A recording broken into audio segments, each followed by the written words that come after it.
मधुरं भ्रमितं मधुरं मधुराधिपतेरखिलं मधुरम् वेणुर्मधुरो रेणुर्मधुरो पाणिर्मधुरो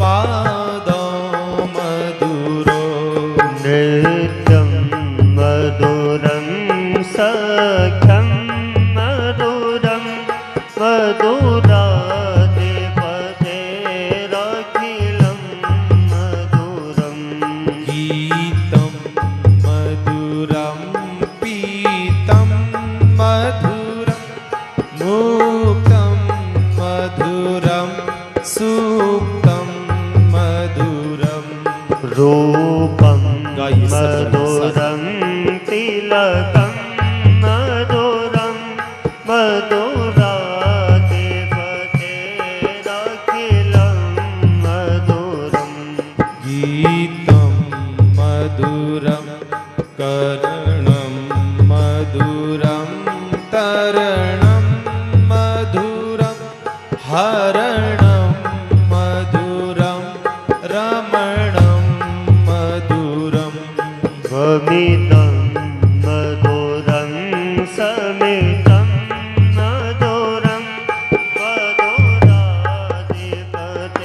मधुराधिपतेरखिलं मधुरम् गुञ्जा मधुरा माला मधुरा यमुना मधुरा वीची मधुरा सलिलं मधुरं कमलं मधुरं मधुराधिपतेरखिलं मधुरम् गोपी मधुरा लीला मधुरा युक्तं मधुरं मुक्तं मधुरम् दृष्टं मधुरं शिष्टं मधुरं मधुराधिपतेरखिलं मधुरम्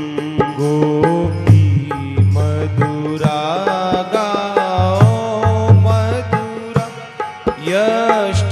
यष्टिर्मधुरा सृष्टिर्मधुरा दलितं मधुरं फलितं मधुरं मधुराधिपतेरखिलं मधुरम् अधरं मधुरं वदनं मधुरं नयनं मधुरं हसितं मधुरं हृदयं मधुरं गमनं मधुरं मधुराधिपतेरखिलं मधुरं मधुराधिपतेरखिलं मधुरं मधुराधिपतेरखिलं मधुरम्।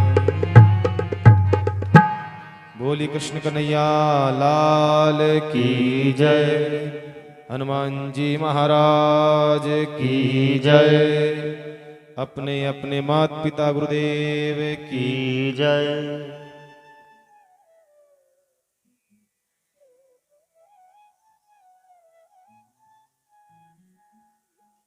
आइए भगवान की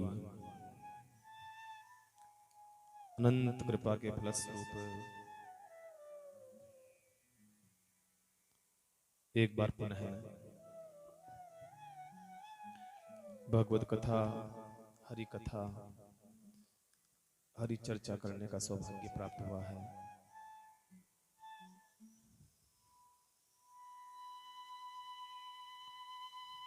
पिछले 7 दिनों में हम लोगों ने भगवान एवं भगवान के भक्तों का चरित्र सुना। भागवत के माध्यम से भागवत भागीरथी में डुबकी लगाने का सौभाग्य प्राप्त हुआ।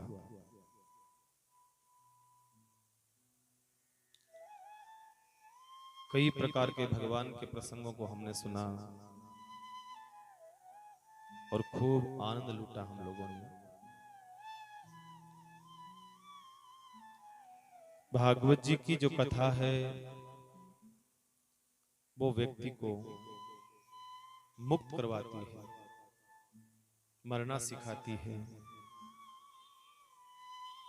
और राम कथा जो है जीवन जीना सिखाती है। अगर जीवन जीना हम सबको आ गया तो फिर मुक्त होने में हमें कोई समस्या नहीं आएगी। समस्या वहां आती है जहां हमें जीना नहीं आता है। सबसे बड़ी समस्या है कि व्यक्ति अगर जीना सीख जाए तो फिर सारी समस्या ही खत्म हो जाती है।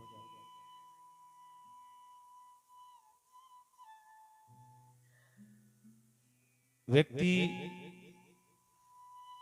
बचपन से इस यात्रा को शुरू करे तो बस संभव है। थोड़ा सा व्यक्ति को सीखता है और अहंकार आ जाता है। कहते हैं कि हर व्यक्ति को जिंदगी पर विद्यार्थी ही बनकर के रहना चाहिए तो वो जीना सीख सकता है। हर व्यक्ति। अहंकार किस बात का है?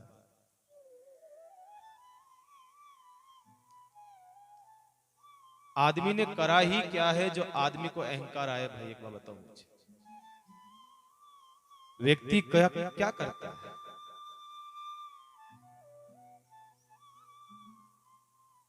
व्यक्ति को जन्म किसने दिया?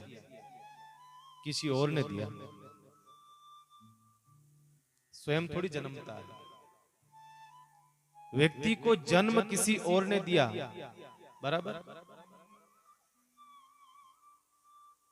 व्यक्ति का पालन पोषण किसने किया? किसी और ने किया। व्यक्ति को बोलना किसने सिखाया? किसी और ने सिखाया। व्यक्ति को पढ़ाई लिखाई किसने कराई? अध्यापक ने करवाई।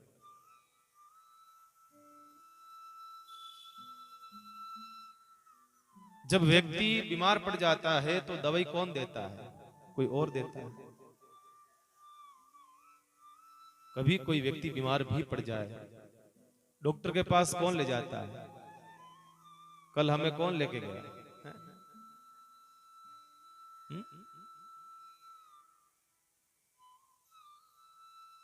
दवाई देता है, कोई गोली देता है, इंजेक्शन देता है, खुद थोड़ी दे देता है, किसी और ने दिया।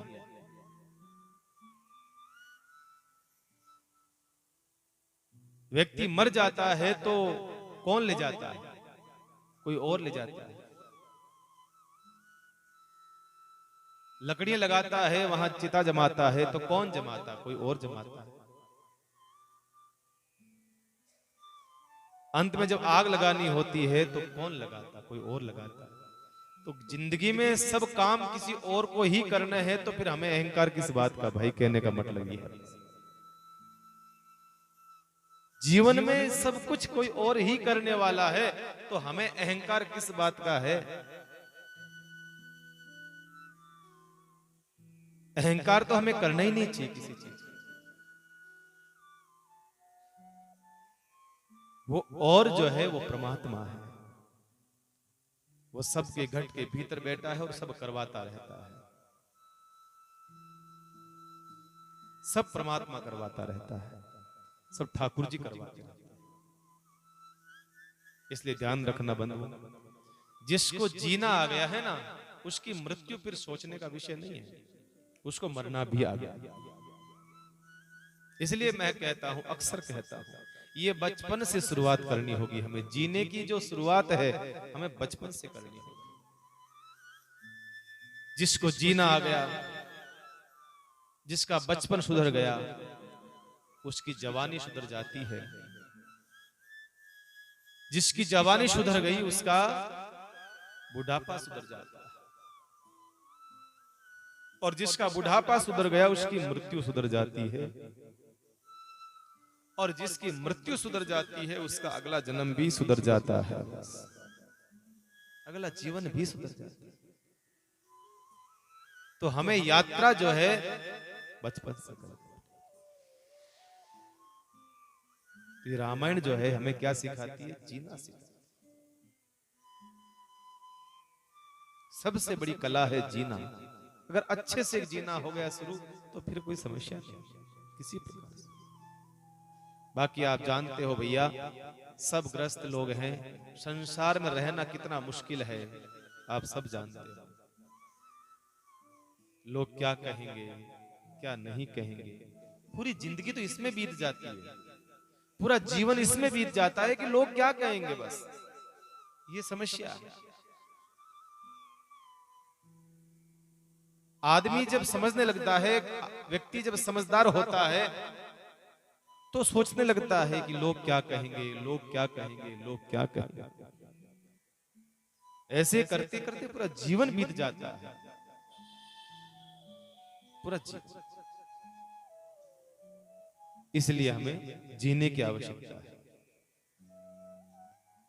तो लोग क्या कहेंगे उसके बारे में हमने सोच लिया, लेकिन ध्यान रखना भगवान क्या कहेंगे ये नहीं सोचा हमने। जब यहां से विदा होकर के पता नहीं कौन सा शाम को हमें विदा होना पड़े और भगवान के पास जाएंगे तो भगवान क्या कहेंगे? भगवान पूछेंगे भाई तूने क्या कहा। इसलिए जरा संसार तो कहता रहेगा और कहता रहा है और कहता रहा है, इसलिए भगवान क्या कहेंगे इसके बारे में जरा सोचिए। तो रामायण जो है हमें जीना सिखाती है और भागवत हमें मरना सिखाती है। और महापुरुषों की जो वाणी है, अनुभव वाणी, वो हमें जीवन और मरण से ऊपर उठा करके हमें धन्य करती है, अगला जीवन सुधारती है। इसलिए भागवत में हमने खूब आनंद लिया, खूब प्रेम से, खूब भाव से, खूब लूटा। 7 दिन कैसे निकल गए पता ही नहीं चला।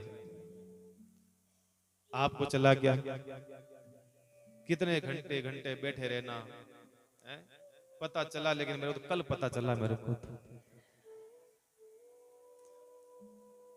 पता तो चला, पता तो 2-3 दिन से चल रहा था, लेकिन अपने आप को मजबूत बना के बैठा रहा मैं, क्योंकि मेरा अनुष्ठान पूरा करना था मुझे। भागवत एक अनुष्ठात्मक कार्यक्रम होता है बंधुओं। भागवत जो है एक अनुष्ठात्मक कार्यक्रम होता है, जो पंडितों के द्वारा पूरी वैदिक विधि से चलता है, इसलिए बीच में नहीं तोड़ सकते, क्रम नहीं तोड़ सकते। कल मैंने प्रयास करा, मैं कथा करूंगा 7 बजे तक, 7:30 तक, 7:15 तक। मैंने राजू भैया से बोला, मैंने कहा कर सकता हूं, मैं कोशिश करूं। राजू भैया ने कहा रहने दो राम जी, आज रहने दो। तो भैया मैं कल अस्पताल गया था, कल तो वहां एक गुड़िया आई थी, एक बच्ची आई थी वहां पर।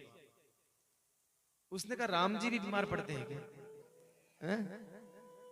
ये तो राम जी है, राम जी कैसे बीमार पड़ सकते हैं? उसके पिता ने कहा बेटा कर्मों का खेल, हर व्यक्ति के जीवन में अपने कर्म होते हैं, चाहे राम जी हो, चाहे सीता जी हो, भैया कृष्ण हो, चाहे राम हो, सबके अपने अपने कर्म निहित होते हैं। इसमें किसी का दोष नहीं है। फर्क इतना है कि राम जी थे तो एक दिन में ठीक हो गए, कथा करने लग गए, बस ये फर्क है। आप सब लोगों का प्रेम, आप लोगों का भाव और आप लोगों का आशीर्वाद, संत होने का ये फल है कि लौट करके वापस एक ऊर्जा आ जाती है, भक्तों का प्यार प्रेम।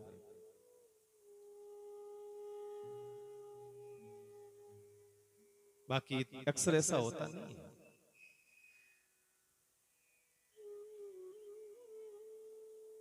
तो बहुत भाव और प्रेम उत्साह आश्चर्य करता हूं कि ऐसे ऐसे भगत लोग जो बैठने में असमर्थ थे फिर भी बैठ करके कथा सुनी। कोई तो एक टाइम भोजन पा करके सुनी, किसी ने तो भोजन भी नहीं पाया। मुझे कहते हैं कई माताएं बहनें और भाइयों ने कहा था सिर्फ अन्न नहीं खा करके अन्य वस्तु से अपन ने उन्होंने कथा सुनी है। मुझे बड़ी प्रसन्नता हुई, क्योंकि कुछ भी हम पाते हैं उसका दोष तो कुछ न कुछ होता ही है, आलस्य आना या निद्रा आना। क्योंकि धान हो चाहे कोई और पदार्थ हो, जब जाता है भीतर वो अपना गुण जो है अवश्य शरीर के लिए कहीं न कहीं बाधक बनता ही है। किसी ने कैसे भी कथा सुनी, किसी ने कैसे सुनी, इसलिए ये अनुष्ठात्मक कथा थी। बड़ा आनंद आया। मेरा कह सकता हूं भैया बस, और मुझे पता है कि मुझे आनंद आया है तो निश्चित रूप से आपको भी आनंद आया होगा साहब।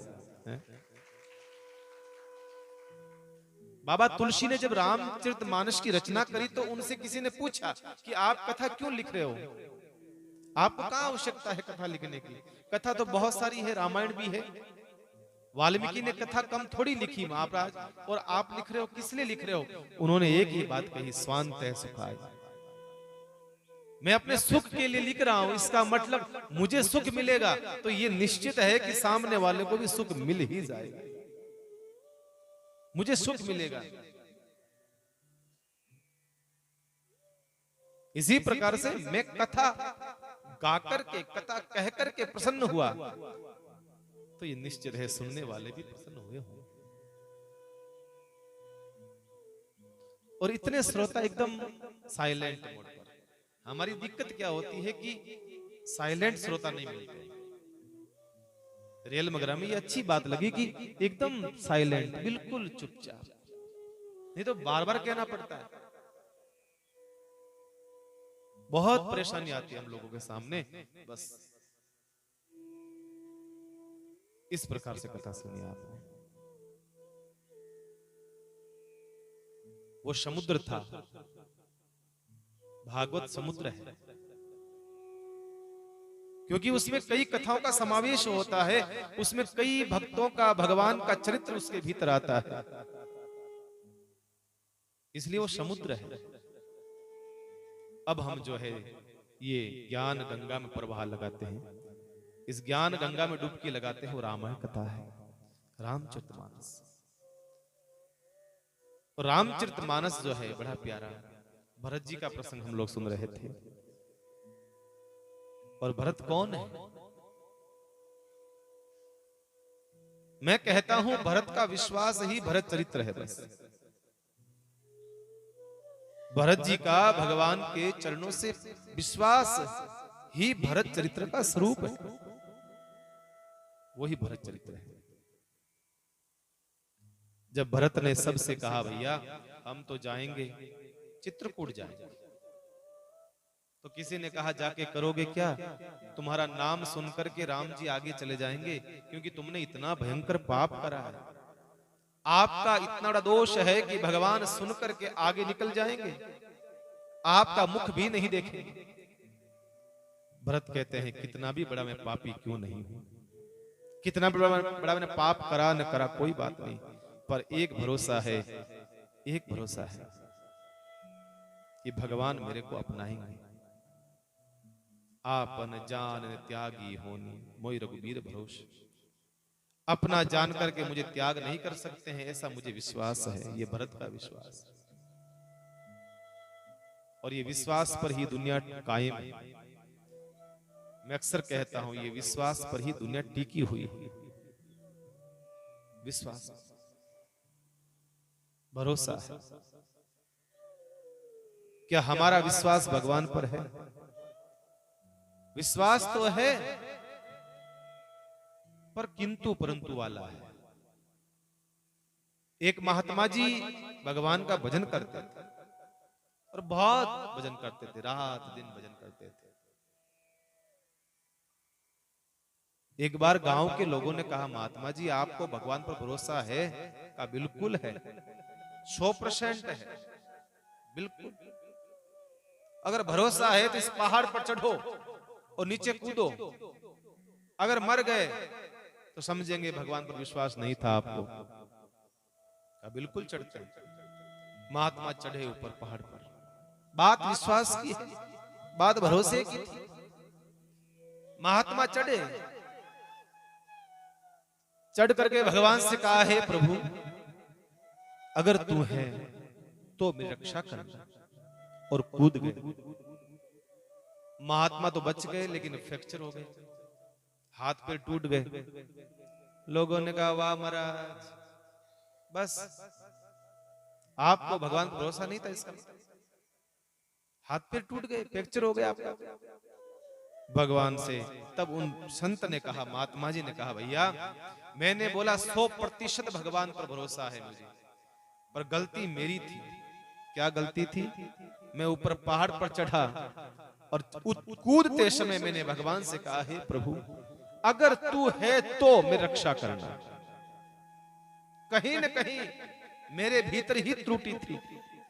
पहले मैं कहता था कि 100% विश्वास है, आज कहता हूं मैं 101% अब विश्वास है मुझे भगवान पर। अगर मैं ऊपर जाकर के अगर और तो नहीं लगाता तो शायद मुझे भगवान ये हाथ पैर फ्रैक्चर भी नहीं करते। मैंने अपनी गलती के कारण से ही हाथ पैर तुड़ाए। इसलिए हम मंदिर भी जाते हैं, हम संत सन्निधि में भी जाते हैं। अगर हमारे जीवन में अगर, मगर, बट, किंतु, परंतु ये शब्द हमारे जीवन में होते हैं तो शायद हम चूक जाते हैं। इसलिए पुरुषार्थ करने वाले व्यक्ति के जीवन में कभी भी ये शब्द आने ही नहीं चाहिए। अगर है, कुछ नहीं, कभी नहीं। एक अशिक्षित, एक अनपढ़, बिल्कुल गांव का रहने वाला निरीह एक किसान, अरे हमसे तो लाख गुना अच्छा है। क्यों? किसान जब हल लेकर के खेत में बीज डालता है और बीज डाल करके बैठ जाता है, किसके ऊपर विश्वास करके? भगवान पर। बरसात करेगा, पानी बरसाएगा, भरोसा होता है। परमात्मा पर भरोसा करता है वो आदमी।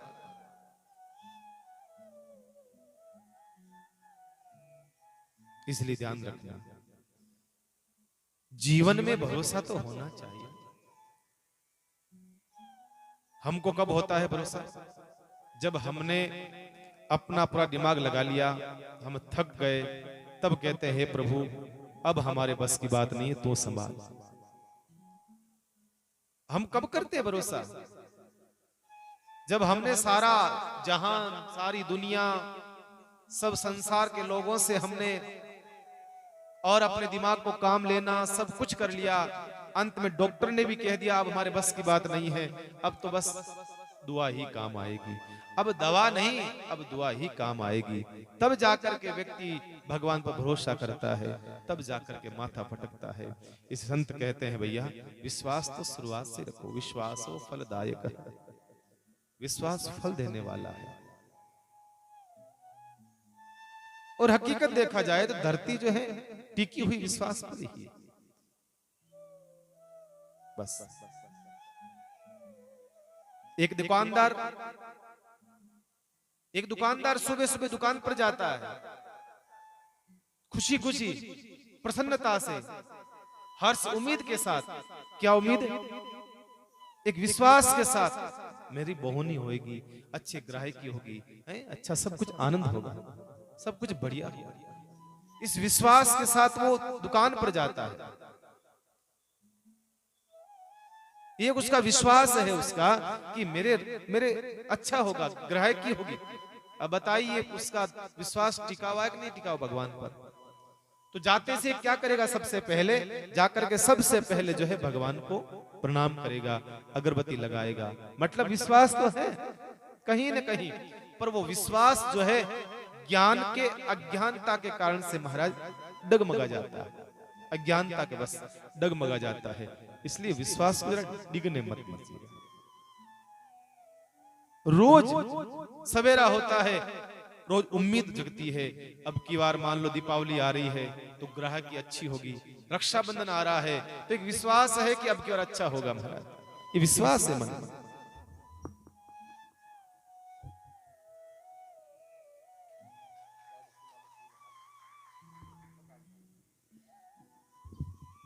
एक विश्वास तो है ना उसके भीतर। एक विद्यार्थी स्कूल जाता है, विद्यालय जाता है, 1 साल का इंतजार करता है वो, उसको विश्वास है किस चीज का, कि भगवान मुझे पास करेंगे, मैं मेहनत करूंगा भगवान मुझे पास करेंगे। विश्वास होना चाहिए बस, और कुछ नहीं। महाभारत के युद्ध के बाद में पांचों पांडव, द्रौपदी, कृष्ण भगवान बैठे थे, बातचीत कर रहे थे। उसी समय द्रौपदी को गुस्सा आ गया, और गुस्सा भी खतरनाक आया, एकदम बढ़िया वाला गुस्सा आया। कहा कृष्ण, कहा बहन तुम किस बात के भगवान हो, तुम भगवान हो, किस बात के भगवान हो तुम, कौन कहता है तुम्हें भगवान। अरे भगवान के लिए कुछ भी असंभव नहीं है, भगवान जो चाहता है सो करवा सकता है, भगवान का सामर्थ्य है, परमात्मा सब कुछ करने में समर्थ है। तुम अगर भगवान होते तो मेरे 5 पतियों की यह दशा होती, 12 साल वनवास, 1 साल अज्ञातवास भटकते फिरते। भगवान हो तो कितना महाभारत का भयंकर युद्ध हुआ, कितने लाखों लोग मारे गए, कितनी स्त्रियां विधवा हो गई, कितनी माओं की कोख खाली हो गई, कितनी बहनों के हाथ की कलाई सुन्नी हो गई,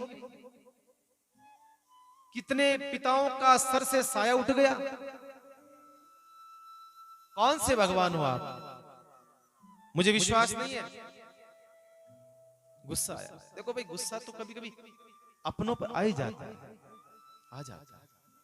और बहुत प्रेम करती थी, बहुत प्रेम करती थी, बहुत प्रेम था मां द्रौपदी का, बड़ा प्रेम था। भगवान सुनते रहे, बोले नहीं। कभी कभी डांटती है बहन तो भैया सुनता रहता है, सुनता रहता है। और स्त्री की डांट का आदमी सम्मान करता है, बोलता नहीं, कभी वो सुनता रहता है, मौन हो जाता है। भगवान सुनते रहे, फिर बोले बहन मेरा अपराध इतना बड़ा नहीं था, मेरा अपराध जितना बड़ा नहीं था उससे तो बड़ा तुम्हारा क्रोध हो गया। मैंने इतना बड़ा अपराध नहीं किया जितना तू क्रोध कर बैठी मेरे ऊपर। बहन एक बात सुन, मेरी बात बहन, तेरे 5 पतियों से पूछ, तेरे 5 पति बेटा है, ये धर्म की धुरी को धारण करने वाला ये युधिष्ठिर बेटा है, ये गांडीव को धारण करने वाला अर्जुन बेटा है, ये गदा को धारण करने वाला तेरा भीम बेटा है, ये नकुल बेटा है, सहदेव बेटा है। तू 5 पतियों से पूछ, किसी ने भी मुझे याद करा? जब जुआ खेल रहे थे एक बार भी मुझे किसी ने याद करा? दुर्योधन ने जब कहा मेरी ओर से पासे मेरे मामा शकुनी फेंकेंगे, जब बात ये हुई थी ना, मैं पासा नहीं फेंकूंगा, मेरी ओर से पासे मेरे मामा शकुनी फेंकेंगे, तब तेरे 5 पति भी तो ये कह सकते थे अगर दुर्योधन तेरी ओर से तेरे मामा जी फेंकेंगे तो हमारी ओर से हमारा कृष्ण फेंकेगा, और फिर देखती तो महाराज कौन जीतता और कौन हारता। बात करती है, कौन जीतता कौन हारता ये फैसला मैं करता, ये मेरे हाथ में होता। ये बेटे तेरे पति पूछ ले इनसे 5 से, एक बार भी मुझे याद करा? क्या हो गया था इन लोगों को? बार बार मुझे तो कहती रहती है, बार बार मुझे कहती रहती है, मेरा कोई दोष नहीं था, मुझे याद नहीं करा इन्होंने। याद तुमने भी किया, पर कब करा? जब पांचों पतियों ने तेरा साथ छोड़ दिया, पांचों पतियों से तेरा मोह भंग हो गया, तब तूने मुझे याद करा। तू भी तो कम थोड़ी है। अरे तो मुझे याद पहले कर लेती जब दुशासन तुझे लेने के लिए आया। राजमहल में तू रजस्वला थी। स्त्री को 3 दिन तक घर से बाहर, कमरे से बाहर नहीं निकलना चाहिए था। तू जानती थी कि ऐसी स्थिति में मैं अपने ससुर के सामने, दादा ससुर के सामने, उसके सामने मैं कैसे जाऊं। दुशासन के आने से पहले तू मुझे बुला कह देती, लेकिन तुझे विश्वास था दुशासन लेके कैसे जा सकता है, किसी की हिम्मत थोड़ी है। लेके चला गया, सभा में आ गया। दुर्योधन ने कहा साड़ी उतारो इसकी, पर तुझे विश्वास था अपने पतियों पर कि नहीं नहीं नहीं, नहीं साहब, ये दुशासन साड़ी उतारेगा। मेरा अर्जुन बेटा है, मेरा भीम बेटा है, मेरा धर्मराज बेटा है, ये धर्म की धुरी को धारण करने वाला बेटा है। तुझे विश्वास था ना। देख, इन्होंने साथ नहीं दिया, फिर भी तुझे विश्वास था अपने भीष्म पितामह पर, द्रोणाचार्य पर, कृपाचार्य पर, वो अंधा जो बैठा है ना ऊपर उस गादी पर, उस पर सब पर विश्वास था तेरा। उन्होंने विश्वास तोड़ दिया, तेरा साथ नहीं दिया, तो भी तूने मुझे याद नहीं करा। फिर तूने अपने आप को मजबूत समझा, अपने शरीर में से, अपने हाथों से साड़ी को पकड़ा, तूने प्रयास करा, पर झट से दुशासन ने वो साड़ी को खींच लिया। फिर भी तूने अपने दांतों से साड़ी को दबा लिया, तुझे याद है? अपने दांतों से साड़ी को दबा लिया, पर तुझे विश्वास था। लेकिन जब दांतों से भी उसने झटका मार करके साड़ी को तेरी छीन लिया, तब तू मेरी शरण में आई, तब कहा हा कृष्ण, अब तू रक्षा कर मेरी, अब रक्षा कर। भगवान ने कहा देख द्रौपदी, मैं तो आने के लिए तैयार था, मैं तत्पर था आने के लिए, लेकिन विलंब तेरी ओर से ही हो रहा था, बस तेरी ओर से ही हो रहा था। भगवान कहते हैं मैं कभी भी किसी का साथ नहीं छोड़ता, कभी भी किसी का नहीं साथ। मैं तेरा साथ कैसे छोड़ सकता? तू मेरी बहन है, मैं नहीं छोड़ सकता। इसलिए ध्यान रखना, विश्वास बड़ी चीज, विश्वास बना रहना चाहिए। हमारा विश्वास डगमगा जाता है तो हम लोग कमजोर हो जाते हैं। बस यहां भरत जी महाराज क्या थे? भरोसा था भगवान पर कि मैं जाऊंगा तो भगवान मुझे अपनाएंगे, मुझे स्वीकार करेंगे भगवान। एक भरोसा था भगवान के ऊपर। जैसे ही भरत जी ने कहा मैं तो चित्रकूट जाऊंगा, पूरी अयोध्या ने कहा ओ आप चित्रकूट जाएंगे तो प्रभु हम भी आपके साथ चलेंगे। भरत जी ने कहा मैं किसी को मना नहीं करता, सब चलो, मैं किसी को मना नहीं करता, जिसको चलना है सब चलो। पूरी अयोध्या का शोक उत्सव में बदल गया। जहां इतने दिनों से आंसू बह रहे थे, रो रहे थे, शिष्या ले रहे थे, वो सब प्रसन्न हो गए। वाह वाह वाह, राम जी से भरत अच्छे हैं, राम जी से तो भरत बहुत अच्छे हैं। क्यों? क्योंकि राम जी ने मना कर दिया ले जाने के लिए। भरत सबसे कह रहा है जो चलना चाहे वही चलो। और ध्यान रखना ये उत्सव है, ये संत ही प्रदान कर सकता है, भगवान भी नहीं। सत्ता जो भी हो,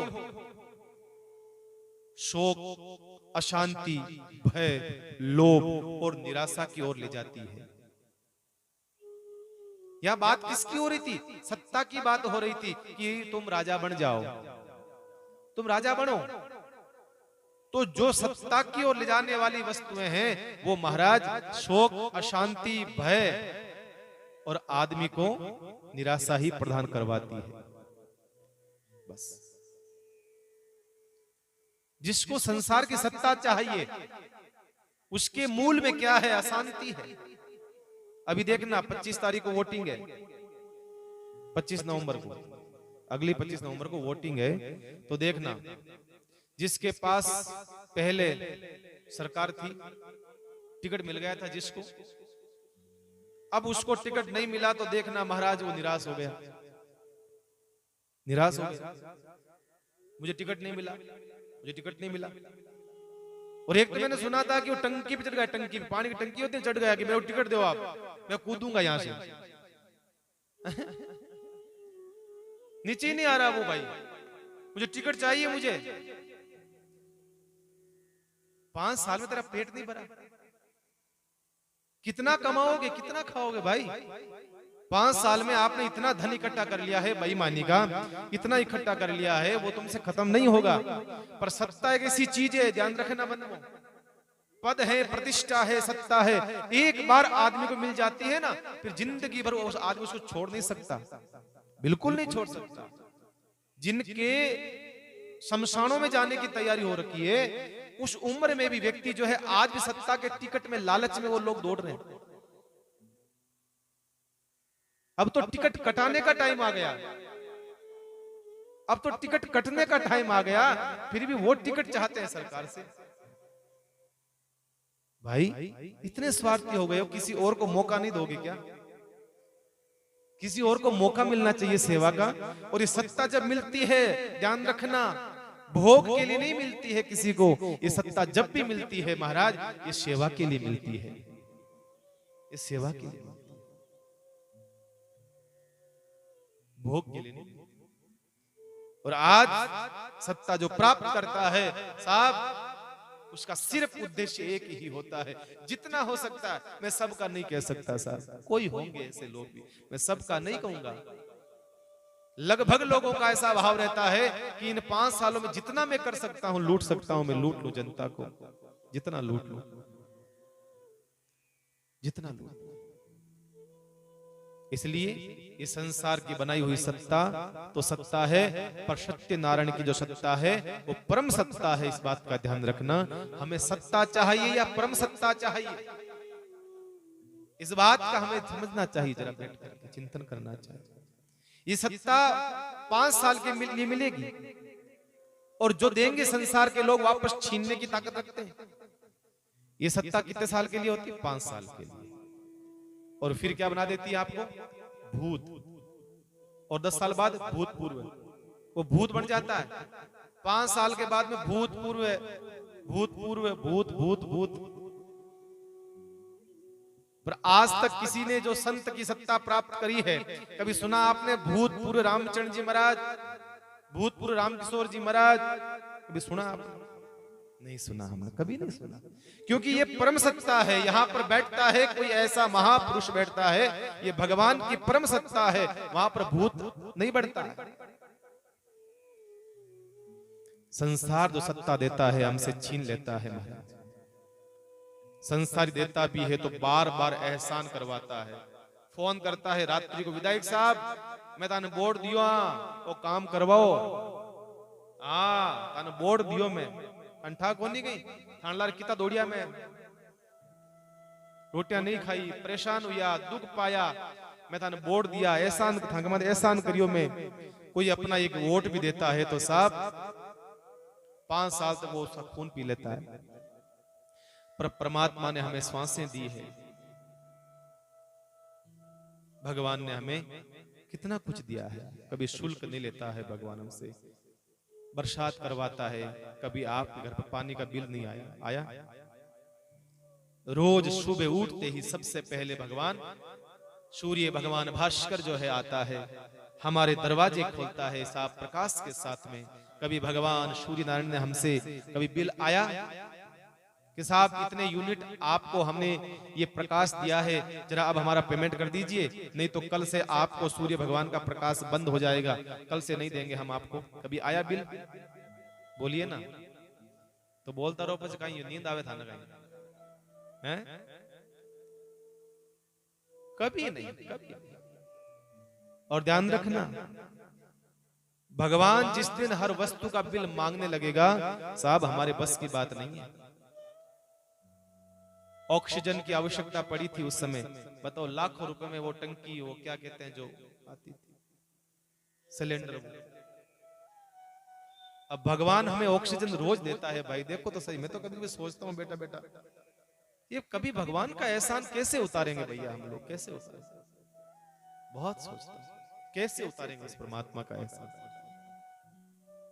जो लोग लाखों रुपए ले लेते एक ऑक्सीजन सिलेंडर का, वो ऑक्सीजन भगवान बचपन से लेकर के 55 तक, हमारे मरने तक भगवान ऑक्सीजन देता हम लोगों को।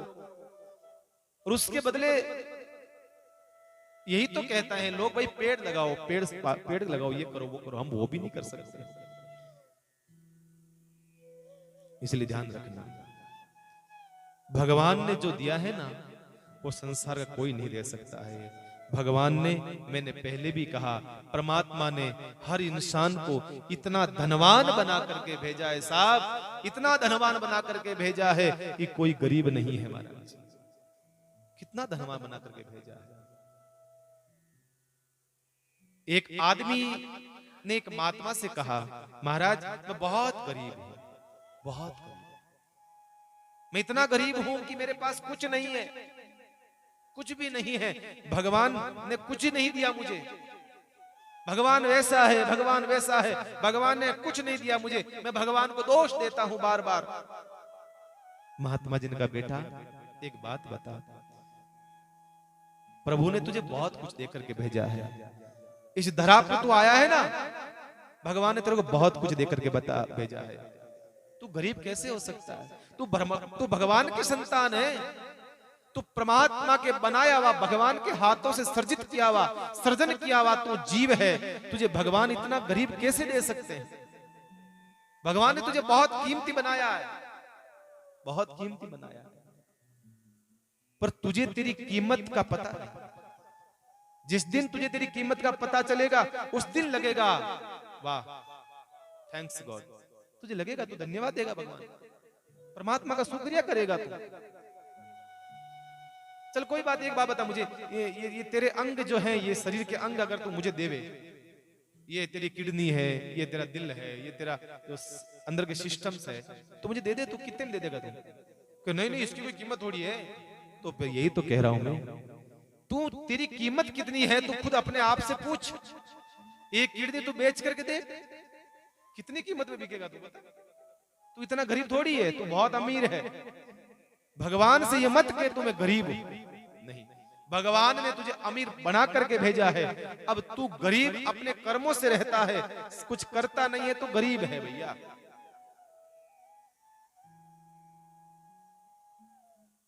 अरे किसी के दोनों हाथ नहीं, दोनों पैर नहीं, वो भी मुख से पेंटिंग बनाते हैं और लाखों करोड़ रुपए कमा लेते हैं, बताइए। जिनके हाथ नहीं, पैर नहीं, दोनों कटे हुए, वो लाखों रुपए कमा लेते हैं पेंटिंग बनाकर मुख से।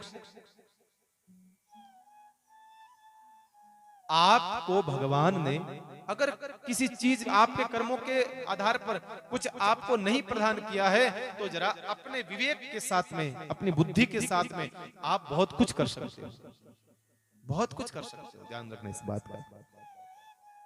इसलिए भगवान को बार बार एक चीज तो निवेदन करते रहना चाहिए कि भाई भगवान तूने बहुत कुछ हमें प्रदान किया है, हम बार बार तेरे को यूं ही बदनाम करें, ये गलत बात है ना। मुझे तूने मालिक बहुत कुछ दिया है, मुझे तूने मालिक बहुत कुछ दिया है, तेरा शुक्रिया है, तेरा शुक्रिया है।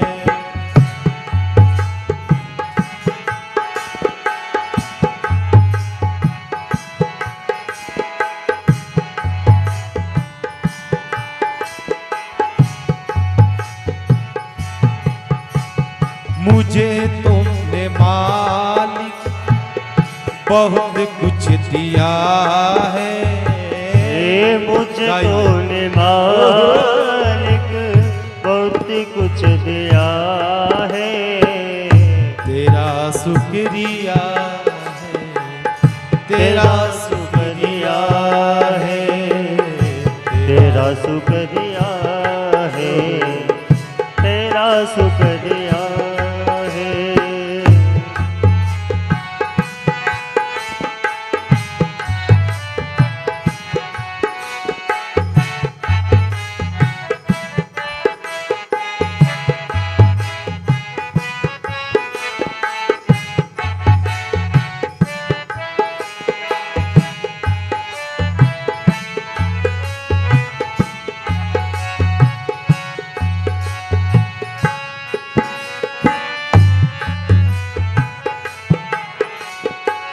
तेरा शुक्रिया है,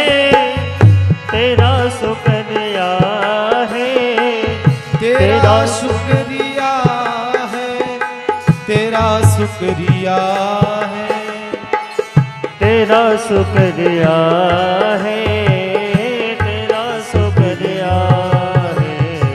मुझे तुमने मालिक बहुत कुछ दिया है, मुझे तूने मालिक बहुत कुछ दिया है, तेरा शुक्रिया है, तेरा शुक्रिया है, तेरा शुक्रिया है, तेरा शुक्रिया है। कितना दिया, क्या दिया? ये जायदाद भी दी है, औलाद दी है, ये जायदाद दी है, औलाद दी है, मुसीबतों में हर वक्त मदद भी दी है, खुशी तूने हर वक्त मदद की है, तेरा ही दिया मैंने खाया पिया है, तेरा दिया मैंने खाया पिया है, तेरा शुक्रिया है, तेरा शुक्रिया है, तेरा शुक्रिया है, तेरा शुक्रिया है।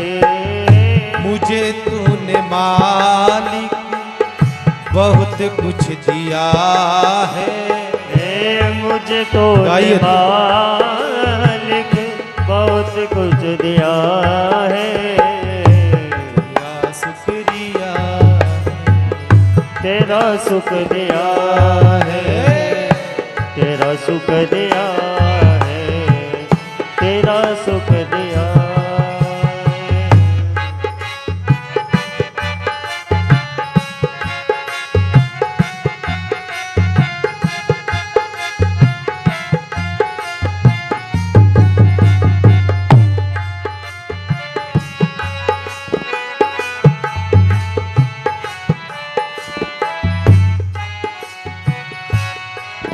क्या दिया? और ना मिलती अगर दी हुई दात तेरी, ना मिलती अगर दी हुई दात तेरी, तो क्या थी जमाने में औकात मेरी। ये बंदा तो तेरे सहारे जिया है, बंदा तो मैंने सहारा दिया है, तेरा शुक्रिया,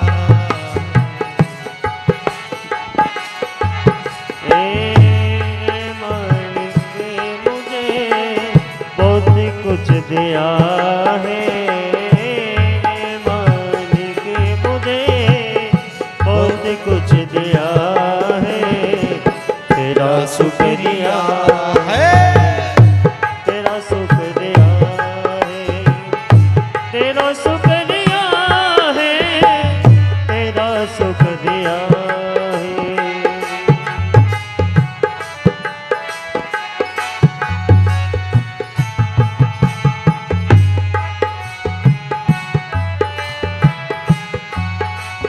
देह छता करिए शुभ कार्य, फिर ये देह मिले न मिले।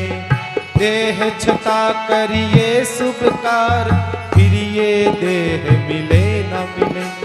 नयन छता करिए शुभ दर्शन, फिर ये नयन खुले न खुले। नयन छता करिए शुभ दर्शन, फिर ये नयन खुले न खुले। पाँव छता करिए तीर्थाटन,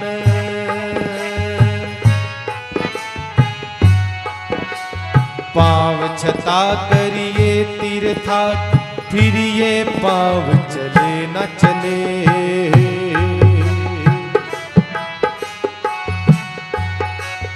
जीव छता हरि के गुण गाओ, जीव सदा हरि के गुण गावो। फिर ये जीव मिले न मिले, फिर ये जीव मिले न मिले, मुझे तूने मालिक बहुत कुछ दिया है। हे मुझे तूने मालिक बहुत कुछ दिया है। तेरा शुक्रिया है, तेरा शुक्रिया है, तेरा शुक्रिया है, तेरा शुक्रिया है।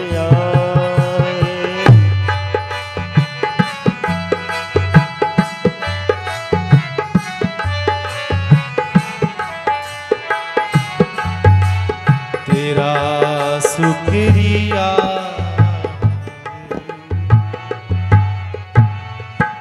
मुझे तुमने मालिक बहुत कुछ दिया है। मुझे तुमने मालिक बहुत कुछ दिया है। तेरा शुक्रिया है, तेरा शुक्रिया है, तेरा शुक्रिया। इतना कुछ दिया है परमात्मा ने, हमें धनाढ्य बना करके भेजा है, फिर भी हम भगवान से शिकायत करें तो भगवान कहता है भले आदमी, कभी तूने जस तो मुझे दिया ही नहीं, इतना कुछ तुझे दिया है। तू रोज भर पेट भोजन करके सो जाता है ना, बहुत है तेरे लिए तो भाई, बाकी तू कर्म करता रहे, चिंता न कर। तो भरत ने सत्ता को स्वीकार नहीं करा, उन्होंने सत्यनारायण को स्वीकार करा। भरत जी ने स्वीकार नहीं करा सत्ता को। जब प्रभु ने सत्ता उनको सौंपी, देखिएगा बड़ी बात देखिएगा, भगवान ने सत्ता सौंपी है। भगवान ने कहा था अपने पिताजी को, पिताजी जैसे ही भरत आए, लौट के आए, उसको सत्ता सौंप देना। मेरा इंतजार मत करना 14 साल तक कि मैं आऊंगा फिर मैं उसको राजा बनाऊंगा, ऐसा नहीं है। जैसे ही भरत आए उसको आप सत्ता सौंप देना। यहाँ भगवान सत्ता सौंप करके जा रहे हैं, फिर भी स्वीकार नहीं करा, बस उन्होंने सेवा स्वीकार करी। सत्ता पर क्या रखा? भगवान के चरण, मतलब चरण पादुका, और वो उसकी सेवा करते रहे महाराज। और भरत की सत्ता साहब, मुझे लगता है भरत की सत्ता राम से, राम राज्य से बड़ी थी। जो भगवान का राम राज्य है ना, मेरी दृष्टि में मुझे लगता है भरत का राज्य और गजब का रहा होगा साहब। किसी ने कहा ऐसा क्यों भाई, क्या कारण ऐसा? मुझे लगता है 14 वर्ष तो कोई व्यक्ति मरा नहीं।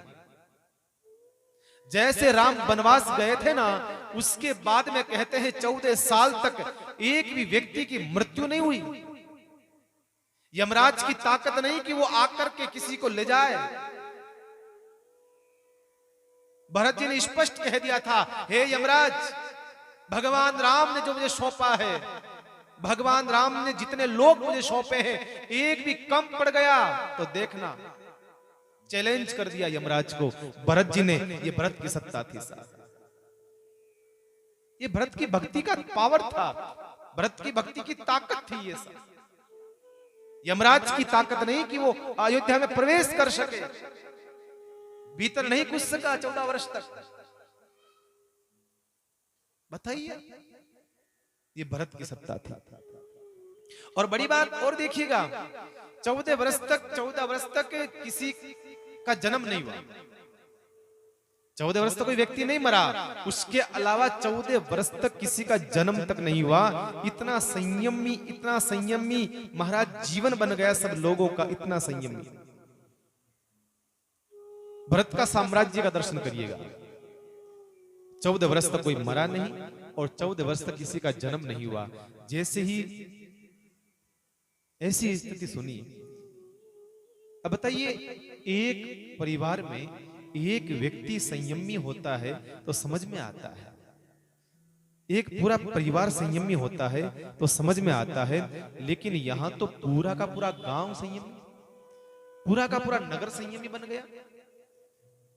ये बहुत बड़ी बात है भैया, ध्यान रखना। तो तुलसीदास जी ने किसी से पूछा, महाराज एक बात बताइए, आपको कैसे पता कि एक भी बालक का जन्म नहीं हुआ। आप जब आप कोई मत गणना, वो जनगणना की उस टीम में आप सदस्य थे क्या? आपको क्या पता कि एक भी बच्चे का जन्म नहीं हुआ?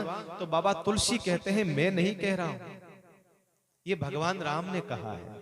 कैसे कहा? भगवान राम जब वनवास से लौटे हैं और जब भगवान राम का अयोध्या के बाहर स्वागत होता है, तो भगवान राम ने क्या देखा? स्वागत करने के लिए स्त्री आई है, पुरुष आए हैं, जवान आए हैं, बुढ़े आए हैं, पर एक भी बच्चा नहीं आया, एक भी बालक नहीं आया। बात क्या है? भगवान ने कहा बालक तो सबसे आगे होते हैं। आप जानते हो ना भाई, ऐसे माहौल में, खुशी के माहौल में सबसे आगे बच्चे होते हैं, चवन्नी अठन्नी आगे होती है, सबसे आगे होती है। भले ही उनका काम कुछ भी नहीं हो, भले ही काम बिगाड़ने का काम उनका हो, लेकिन वो आगे आएंगे, ऐसे आएंगे। तो भगवान राम जब अयोध्या लौटे तो बुढ़े थे, जवान थे, स्त्री थी, पुरुष थे, सब लोग थे, लेकिन बच्चे नहीं थे। तो भगवान राम ने मां कौशल्या से पूछा, मां एक बात बताओ, बालक नहीं आए, एक भी बालक नहीं था अयोध्या का। मां ने कहा यही तो बात है बेटा राम, तेरे जाने के वियोग में लोगों ने सब कुछ छोड़ दिया, जीवन में संयमित जीवन हो गया। कौन बच्चा पैदा करने का सोचे? तेरी याद में इतने रोए हैं, राम राम राम करके 14 साल बीते हैं, इतना संयमित जीवन हो गया था राम तेरी वियोग। ये भरत का साम्राज्य का दर्शन करा रहा हूं साहब, ये भरत का साम्राज्य है, सम्राट भरत का। तो आज भरत की यात्रा मंगल की ओर ले जा रही है, मंगल की ओर जा रही है। आज सब ने तैयारी शुरू कर दी, हम चलेंगे भरत भैया, हम चलेंगे, हम चलेंगे। भरत ने कहा मैं किसी को नहीं रोकूंगा। कोई कहता भैया तुमको घर पर रहना पड़ेगा, तुम घर रहो, घर कौन संभालेगा? उसको ऐसा लगता है कि मेरे गर्दन पर किसी ने तलवार रख दी, घर पर रहना, मैं नहीं चलूंगा। कहा नहीं, एक तो घर पे रहो। कई लोगों को महाराज ऐसा लगा कि हमें तलवार रख दी। भगवान राम से दूर करना कैसे? कौन ऐसा अभागा होगा जो भगवान का दर्शन नहीं करना चाहेगा भैया? कौन ऐसा अभागा होगा अयोध्या का? संपत्ति जाए तो जाए, प्रभु राम का दर्शन तो होना ही नहीं। दूसरी बात, भगवत धाम की यात्रा किसी न किसी गुरु या किसी न किसी संत के साथ में ही करना चाहिए। वो सब यही जानते हैं। वो कह रहे हैं कि ये यात्रा हम इसलिए करने जा रहे हैं क्योंकि भगवत धाम की यात्रा कभी अकेले नहीं जाना चाहिए। भगवत धाम तो महाराज जो है किसी न किसी संत के साथ में, किसी गुरु के साथ में जाओ तो भगवान खुद खुश होकर के तुम्हें आगे गले मिलने के लिए खुद चल करके आएगा महाराज, खुद चल करके आएगा। हम अकेले नहीं जाएंगे, कभी नहीं जाएंगे, क्योंकि अकेले जाने में अहंकार आ सकता है। अकेले नहीं, भगवान प्रसन्न होता है किसी संत के सानिध्य में, किसी महापुरुष के सानिध्य में हम जाए। इसलिए मैंने कहा हम सबको गुरुद्वारा चलना है, शाहपुरा, तो संत के साथ चलो और आनंद आएगा महाराज। हो मन सोडो प्यारो लागे, मन बन वाड़ो प्यारो लागे, हो मन सोडो प्यारो प्यारो लागे, मन बन वाड़ो प्यारो प्यारो लागे। अजी मन साय पुरारी धाम प्यारो लागे रे मारा भाई राम, लागे हो मारा गुरु जी दर्शन कर सारी।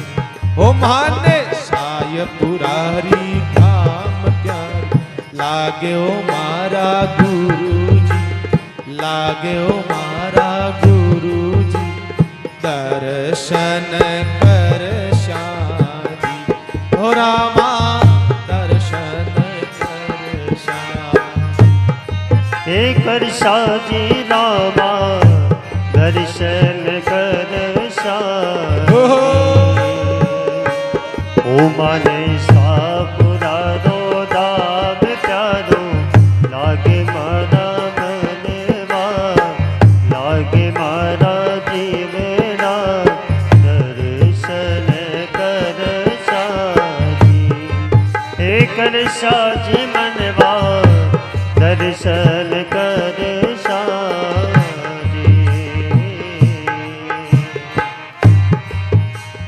छोड़ो प्यारो लागे मां बनवारो प्यारो लागे हो। सोनो प्यारो लागे माने बनवारो प्यारो लागे। छोड़ो प्यारो प्यारो लागे माने बनवारो प्यारो प्यारो लागे रे। सोनो प्यारो लागे माने बनवारो प्यारो प्यारो लागे। माने साय पुरारी धाम हो माने साय पुरारी धाम प्यार लागे ओ मारा गुरुजी लागे ओ मारा गुरुजी दर्शन कर साजी। हे कर साजी में तो दर्शन कर साजी।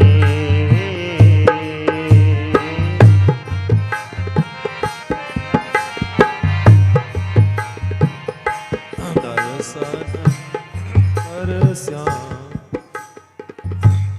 भगवान स्वयं ये कहना चाहते हैं कि देखो भाई मेरे पास आओ जरूर आओ लेकिन किसी संत की सन्निधि में आओ तो और आनंद आता है। मैंने पहले ही यही कहा अहंकार आ जाता है अकेले में अहंकार आ सकता है। भरत ने सत्ता का भार ऐसे लोगों को सौंपा अब भैया हम तो जा रहे हैं चित्र और ये भार तुम्हें संभालना है सत्ता का। कौन से लोगों को सौंपा? कुबेर का खजाना था। अयोध्या का जो साम्राज्य था कुबेर का खजाना था। अब कुबेर के खजाने को ऐसे ही छोड़ के चले जाए? नहीं, ऐसे लोगों को सौंपा जिसके सपने में भी कभी कुछ गलत करने का मन में नहीं आए। गलत करने का हम किसी के वहां गाड़ी छोड़कर जाते हैं अपनी तो हमें लगता है कि कोई स्केच न कर दे, कोई गड़बड़ ना कर दे, कोई ऐसा कुछ न बिगाड़ दे। लेकिन अयोध्या का कुबेर का खजाना भरत जी सौंप करके जा रहे हैं और किसको सौंप करके जा रहे हैं देखिएगा, जिसके सपने में भी कभी ये भाव ना आए, सपने में भी कि हम कुछ चीज को उठा ले चोरी कर ले, ऐसे लोगों को सौंपा है। ऐसे लोगों को बाबा तुलसी कहते हैं ना, अस विचारी सुचि सेवक बोले, अस विचारी सुचि सेवक बोले, जे सपन हो निज धर्मन डोले। जो सपने में भी अपने धर्म से डोलते नहीं, अपने धर्म पर रहते हो, अपने धर्म से कभी च्युत ना होते हो, ऐसे लोगों को सौंपा है। अस विचारी शुचि सेवक, जे सपन हो निज धर्मन डोले। सपने में भी नहीं डोलता हो महाराज, भरत जी महाराज, ये विश्वास की बात है। अस विचारी सुचि सेवक बोले, अस विचारी सुचि सेवक बोले, जे सपन होनी धर्मन डोले। अस विचारी सुचि सेवक बोले, सपन होनी जन धर्मन डोले। श्री राम जय राम, श्री राम जय राम जय राम, श्री राम जय राम जय जय राम, श्री राम जय राम जय जय राम। रघुपति राम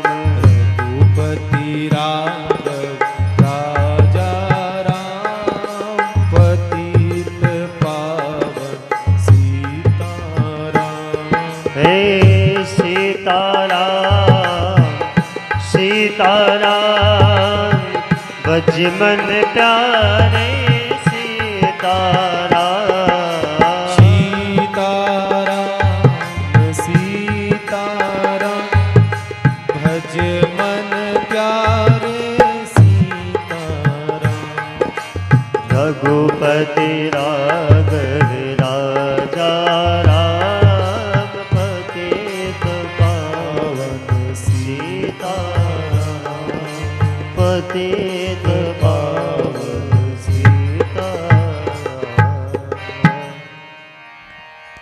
भरत जी महाराज ने अयोध्या के उन विश्वास पात्र जो लोग थे उनसे कहा भैया, उन्होंने कहा भरत जी हम भी चाहते हैं दर्शन करने जाना चाहते हैं। भरत जी ने कहा भैया ये राम का राज्य है, ये राम की संपत्ति है, तो हमारी जिम्मेदारी है इस संपत्ति का ख्याल रखना, इस संपत्ति का ध्यान रखना, ये राम की ही सेवा है। राम का दर्शन जो है वो होगा, पर राम की सेवा प्रथम है। तो मैं ये अधिकार में सौंप करके जा रहा हूं मैं राजा होने के लिए। ये सोचिएगा कि भाई अभी मैं हूं कार्यवाहक राजा, तो मैं तुम्हें अधिकार सौंप करके जा रहा हूं कि तुमको यहाँ रहना पड़ेगा भैया। तुम सब चले जाओगे तो फिर यहाँ कौन रहेगा? सारी अयोध्या के तो भाई ऐसे तो नहीं है ना कि अयोध्या का कोई शत्रु नहीं है। उस जमाने में भी अयोध्या के शत्रु तो रहे हैं ना, बहुत सारे थे। सुबाहु थे, मारीच थे, रावण था, ऐसे कई लोग थे। तो भैया ये अयोध्या भी तो शत्रुओं से घिरी हुई है चारों तरफ से, इसलिए तुम्हें ये काम तुम्हें रुकना पड़ेगा। अस विचार शुच सेवक बोले, ऐसे ऐसे ईमानदार, ऐसे कर्तव्यनिष्ठ, ऐसे समर्पित, ऐसे ऐसे लोग जो थे उनको अयोध्या का साम्राज्य सौंपा। जे सपने निज धर्म न डोले, जिनका सपने में भी धर्म डोलता नहीं हो। कभी भी ये नहीं सोचा कि भाई भरत जी तो यहाँ है नहीं, देखने वाला बोलने वाला न तो माँ है, न भरत है, ना भाई है, कोई है ही नहीं, पूरा अयोध्या खाली हो गया। अब क्या करें, अपन तो कुछ भी कर सकते हैं, लेकिन ऐसा नहीं, ऐसा मन में विचार नहीं आया। इसलिए ध्यान रखिएगा, जब भी गलत काम करें सोचना कि कोई देख तो नहीं रहा, कोई देख तो नहीं रहा, परमात्मा ऐसा नहीं। संसार के लोगों की आंखें बंद हो सकती है, परमात्मा की आंखें सदैव खुली रहती है। इसलिए कभी ये ना सोचना कि भाई हम कुछ भी कर ले, नहीं, कभी देखने वाला देख रहा है। तो ऐसे भरत जी महाराज जो हैं सौंप करके अपने राज्य को यात्रा के लिए निकलते हैं। बड़ा गजब का भगवान के प्रति जो भाव, करुणा और भगवान के प्रति विश्वास लेकर के निकलते हैं। बड़ी सुंदर भरत जी की यात्रा जो है, हम आज सोचते हैं कि रेल मगरा रहने देते हैं, कल जो है आगे भरत जी को रवाना करेंगे, अच्छा रहेगा।